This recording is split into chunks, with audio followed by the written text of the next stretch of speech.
Bombarding you with more questions, but that's what you're here for. I suppose my first question to you is one that was prompted by the Chair in private session.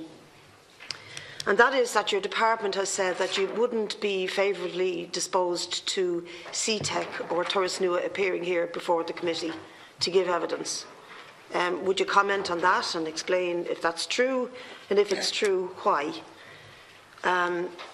And the next question is quite a direct one, but I have evidence to show that I don't know if I know the answer already. But if one is engaged with SeeTec or Turas Nua, are you then off the live register and do not appear as part of the stats of unemployed?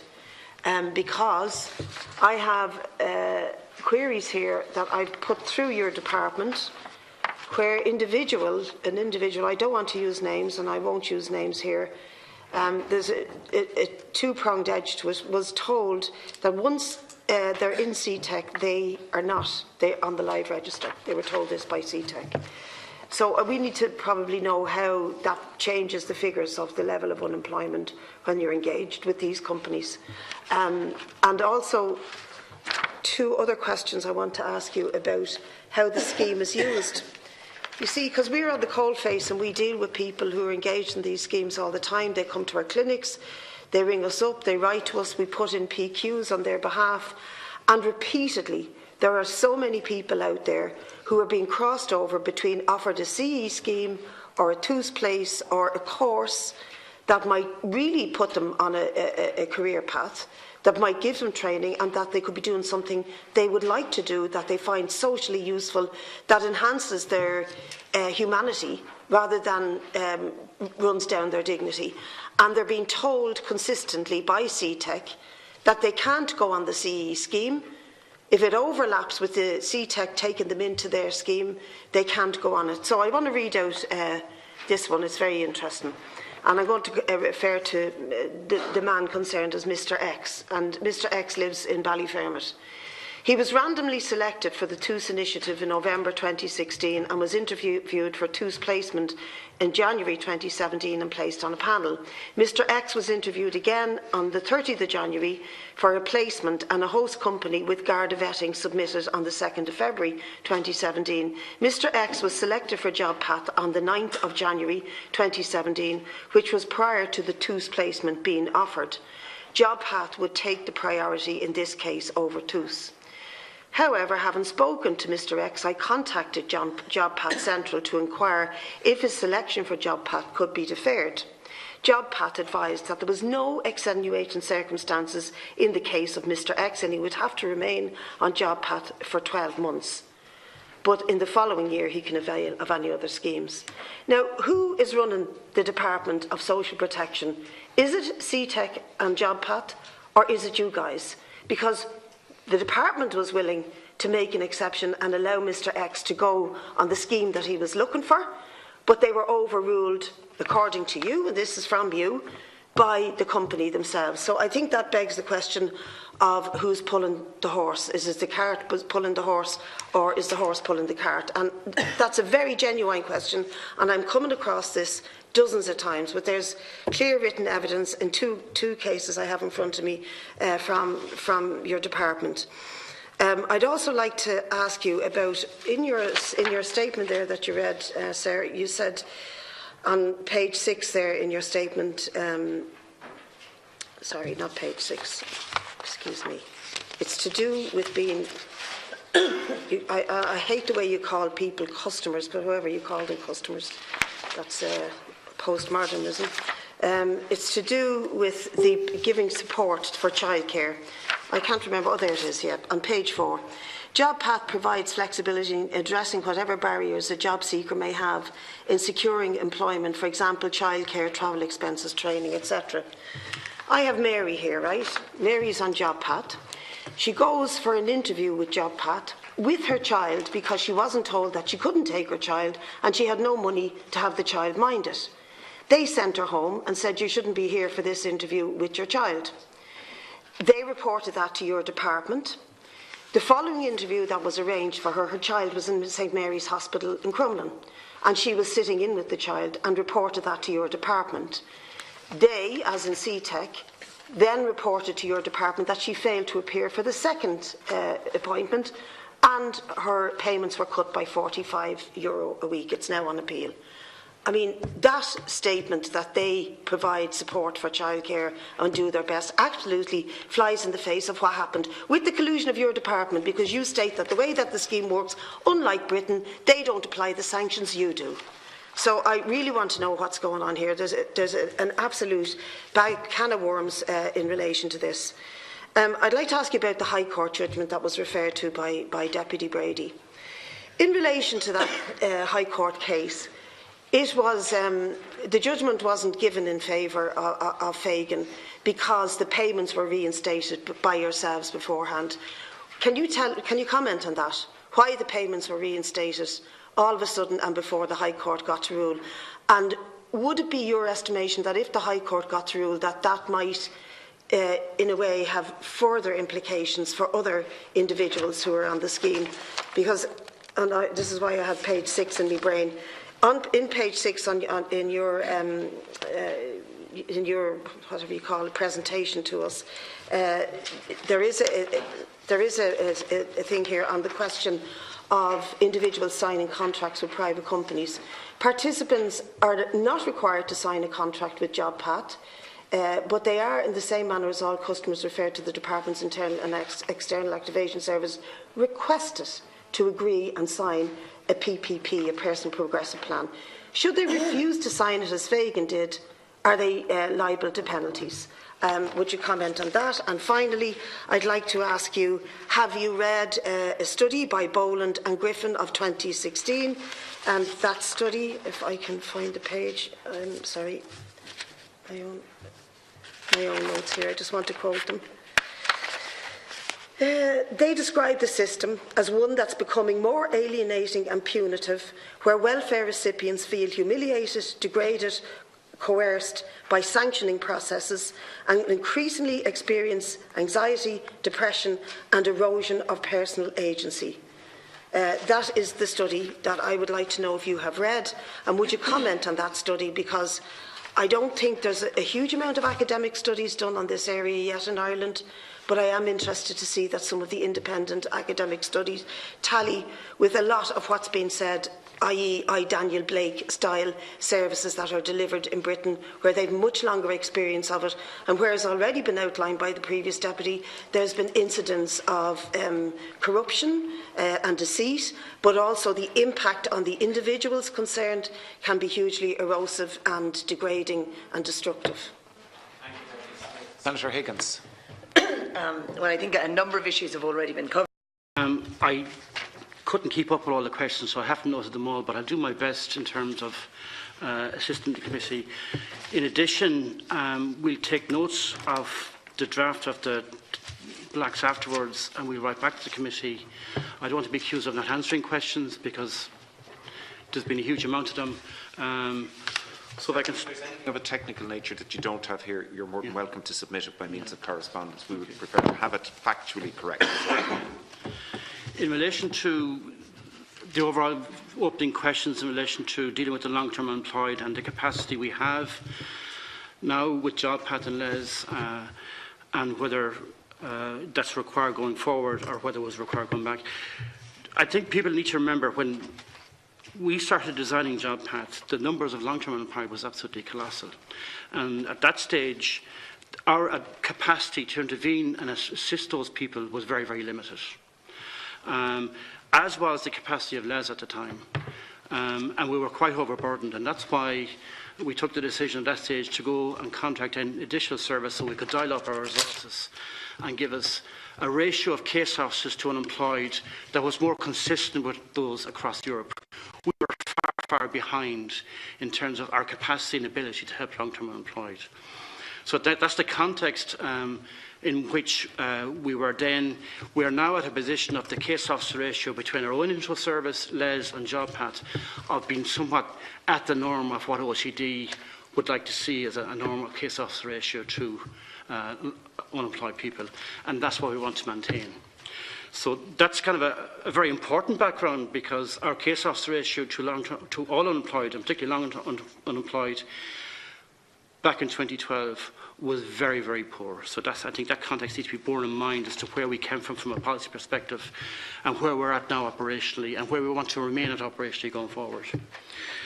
What was that ratio in 2012 in comparison to now? I can get you the exact figures, but it was in the thousands where we would require a case officer ratio to be about 200 to 1.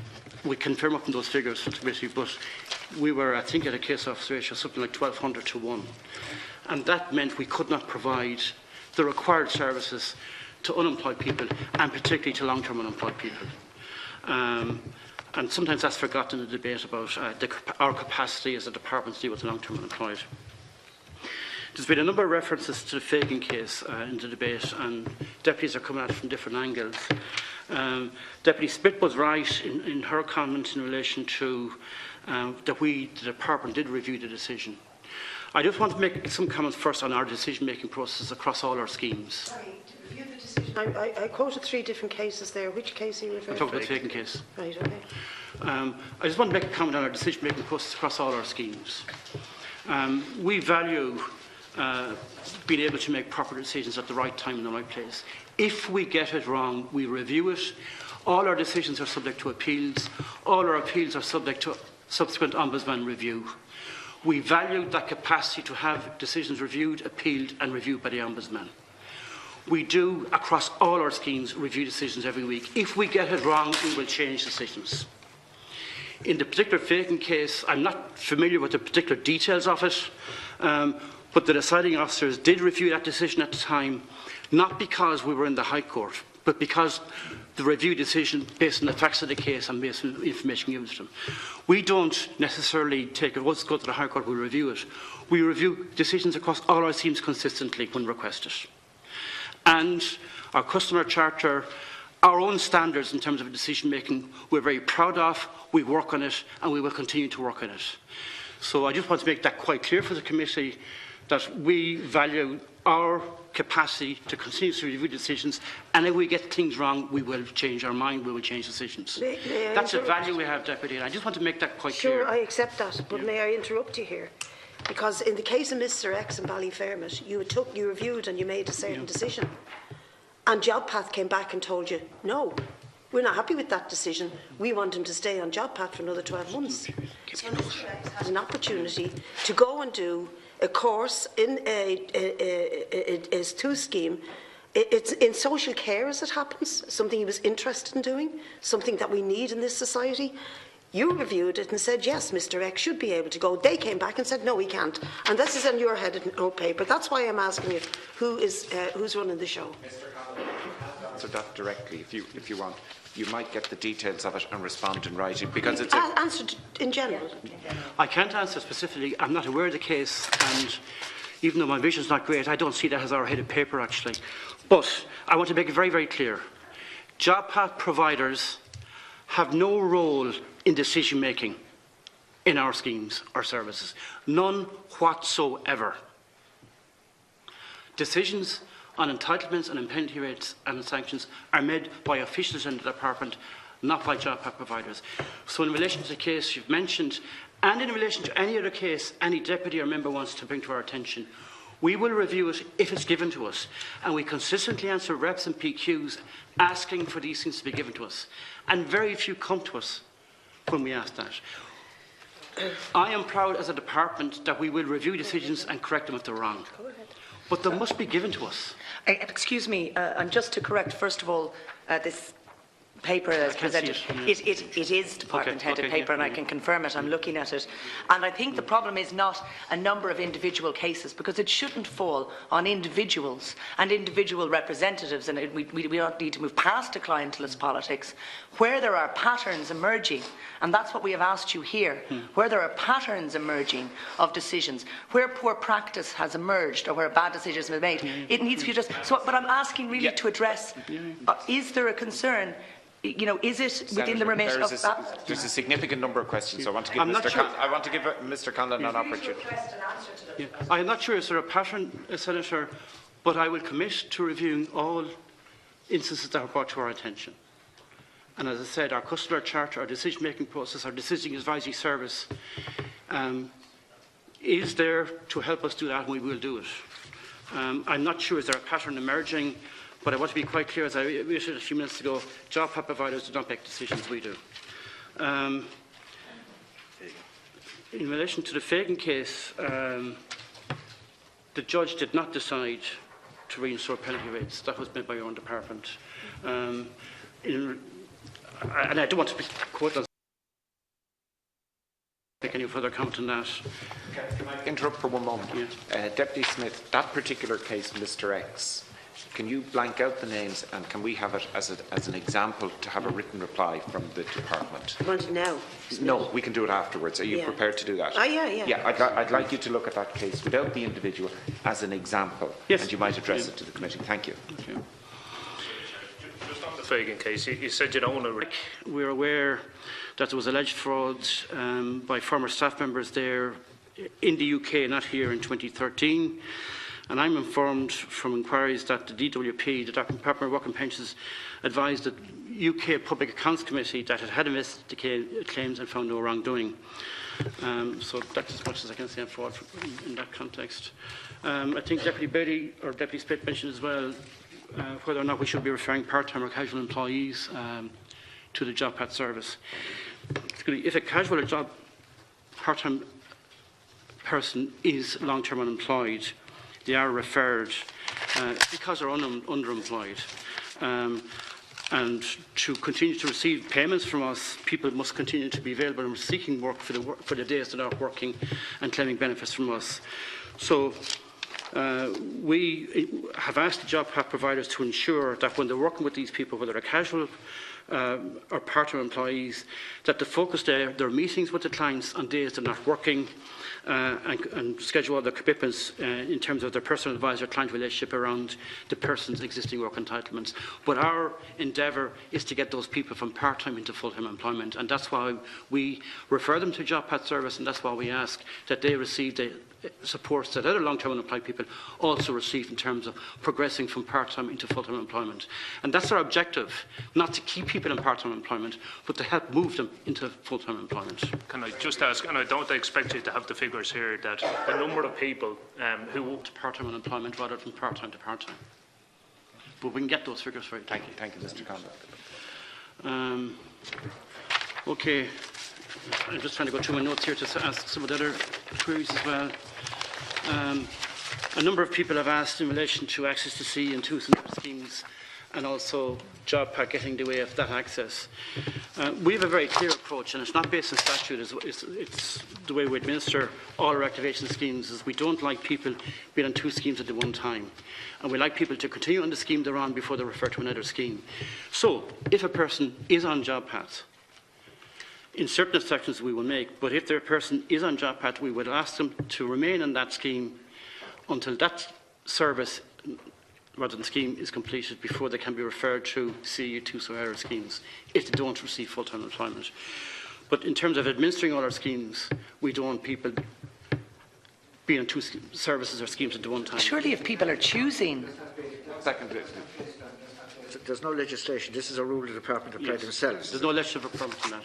So now, we do make exceptions in relation to... I've never come across them. I've never come across one of them. If a person has an offer of a CE scheme that will commence within 4 weeks of the Jobpath offer being made, they're available to that CE scheme. In 4 weeks? Yeah. Smith, on the same issue. Surely Jobpath should be the last resort. So if somebody like Mr X is offered to go on a CE scheme or a TUS scheme, at the same time that Jobpath select him, and that's his preferred option, and he's doing something useful and he's getting actual training instead of sitting in front of a screen every time he meets the SeeTec people, surely that should be the better option. Or indeed, if somebody is able, like a plumber up the road from me wants to start his own business, because as it happens, there's loads of use for plumbers all of a sudden. People need plumbers, get leaks fixed. Oh, I wonder why. And he wants to start up his own business. Surely, for him, he should be able to get free a Jobpath and start up his own business.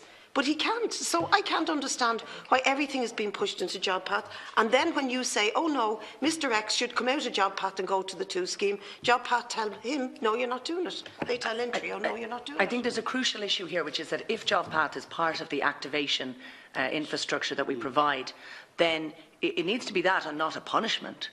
So if somebody, it is a year of someone's life. If people are choosing an active route to activation, be it back to education, TUS or CE scheme, surely it's extraordinarily inappropriate to say, no, we've decided you'll spend a year in purgatory and Jobpath. I mean, I think that's, on the same and issue, I'd like back to very education, briefly, which is related to thank you, people. Senator. On the same issue, I agree there, but Mr Lynch said that, you know, there is a clear path now for people who spend the year on Jobpath and they're going back into referred over to LES. And, you know, the logical thing would be the proper place for them in the first place was probably LES. So a full year has been wasted for that individual when, you know, the proper path would have been that route.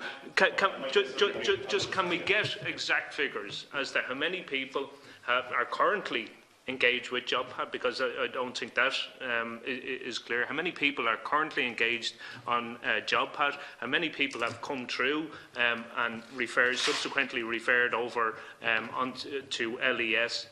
And many people have subsequently gone on to TUS or CE schemes. So I think that information will be useful. Mr. Conlon. Short answer. First question. The last question is 93,000 people currently in Jobpath. We will get more data for you. 93,000. The other figures are interesting, and you might follow them at pace. I just want to make a comment. We do not see Jobpath as a punishment or purgatory. Jobpath is a service to assist people back towards employment. It is not a punishment or purgatory. It should not be seen as that. Please. And should not be seen as that. It is a service